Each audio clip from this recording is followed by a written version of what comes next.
Hello, welcome back to another episode of Underrated Silver Age Books. Yes.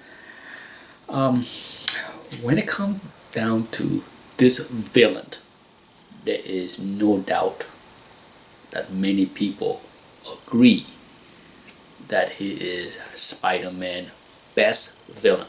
Okay, it might not be mine.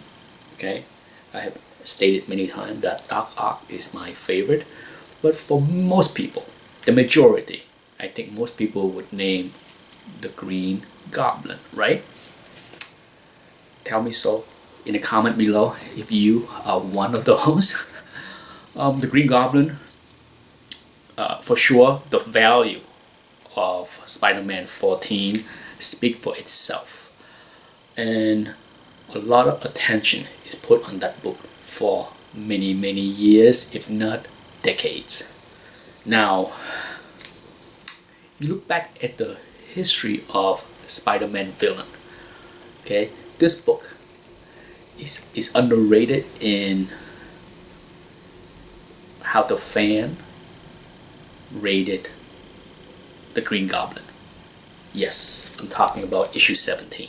Okay, so hopefully, I'm not sure how this will show as far as the green with the green screen. Okay, issue 17. There you go. Think about this. With Spider-Man villain, you have the Vulture is the villain that appeared in issue 2, and then he made his second appearance, let's see, issue 7, so that's 5 issues later, and then Doc Ock in issue 3 making return with issue 11, so that's like 8 issues later. I mean, the creativity between Stan Lee and Ditko in those early days at Marvel is nothing short of amazing. Okay, pun intended. But when it comes down to the Green Goblin, he made his, out of all of the villain that was introduced, he was the quickest. See, that's where this book is underrated, because he made his second appearance 3 issues later, and I think it's planned that way. It's planned that way. Why? The letter page. Okay.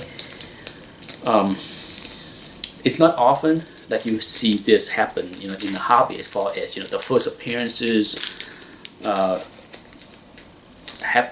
The first appearance came out, and then the second appearance came out just a few issues later, coincident with the same time the letter page, the fan letter page show up about the first appearances. So in that's where this book is underrated, because it highlight, it show, even back in the history, even early back then, that the fan thought the Green Goblin was the greatest villain ever introduced, and he has stood the test of time for many people. So if you have this book, it is absolutely fun.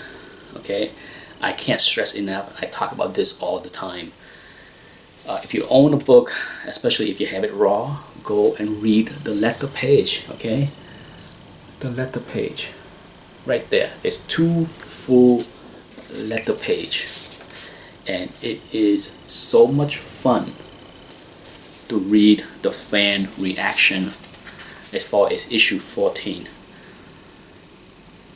Like I said, I can't stress enough on how, okay, it's glowing. The review, Spider-Man 14 was the best Spider-Man I have ever read.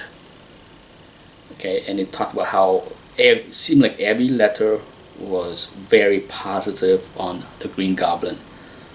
With the 14th issue of Spider-Man, you really top yourself. Never before in comic history has there been a supervillain as realistic, weird, different, and as great as a Green Goblin.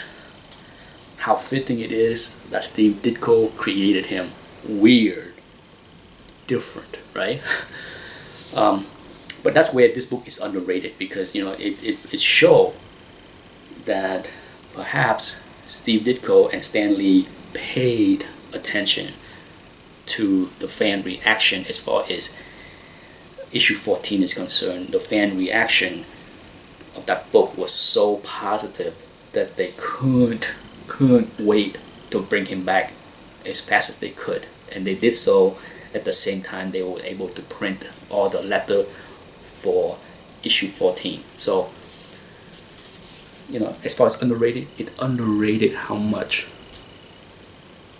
the fan love the Green Goblin, this book.